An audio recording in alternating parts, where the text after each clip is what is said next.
Tiens, tu veux t'amuser et savoir comment j'ai fait ça? Eh ben, regarde la vidéo, je vais te montrer tout de suite.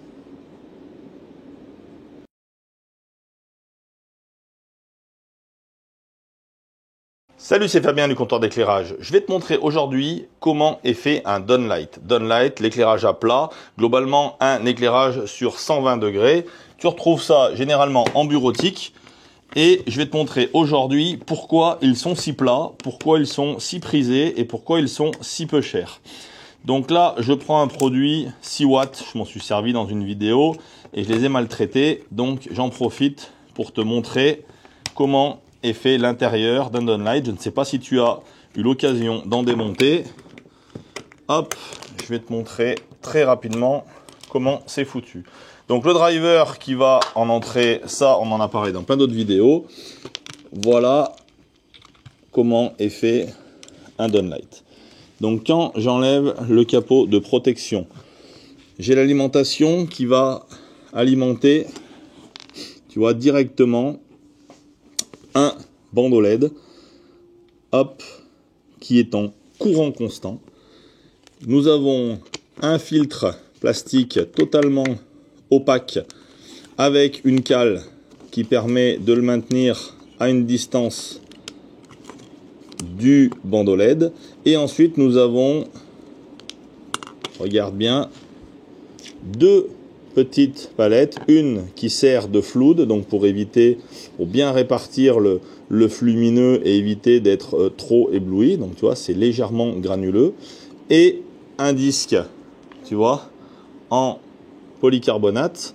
Et je ne sais pas si tu vois de près, mais si tu te rapproches, il n'est pas transparent totalement, il a énormément de petites facettes à l'intérieur pour que le flux soit éclaté de partout et bien réparti au niveau de la surface. Parce que, comme tu peux le constater, le bandeau LED est autour de celui-ci. Donc si je l'allume, regarde, si je mets le diffuseur au milieu, on voit que j'ai la transmission partout.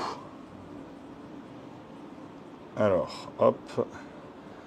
Ici, tu vois que on voit la diffusion, mais qu'elle n'est pas bien homogène. C'est pour ça qu'on met entre les deux cette partie-là, hop, qui va venir légèrement opacifier. Si je mettais que ça, on verrait énormément le fait que l'éclairage vienne sur le côté. Donc c'est vraiment la combinaison de l'ensemble qui fait un résultat, tu vois, beaucoup plus homogène.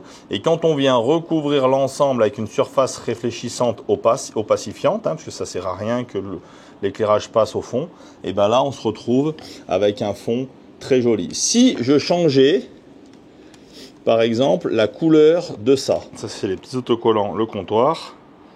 Je vais le coller en plein milieu. Donc là, je vais totalement assombrir la réverbération. Je pense qu'on peut difficilement faire pire. Et là, si je le positionne comme ça et que je viens refermer mon downlight, ah, surprise, t'aimerais bien savoir ce que ça va faire, hein? Eh bien, regarde. Tu vois, on voit la réverbération du logo. Alors, c'est pas fait pour, tu vois, mais on voit le fond. Donc si je mettais en rouge, j'aurais une teinte rouge. Là, j'ai mis du noir avec mon logo avec plein de couleurs. Je ne sais pas si ça se voit bien, mais on va voir le logo. Alors, il y a une méthode pour le voir mieux, le logo.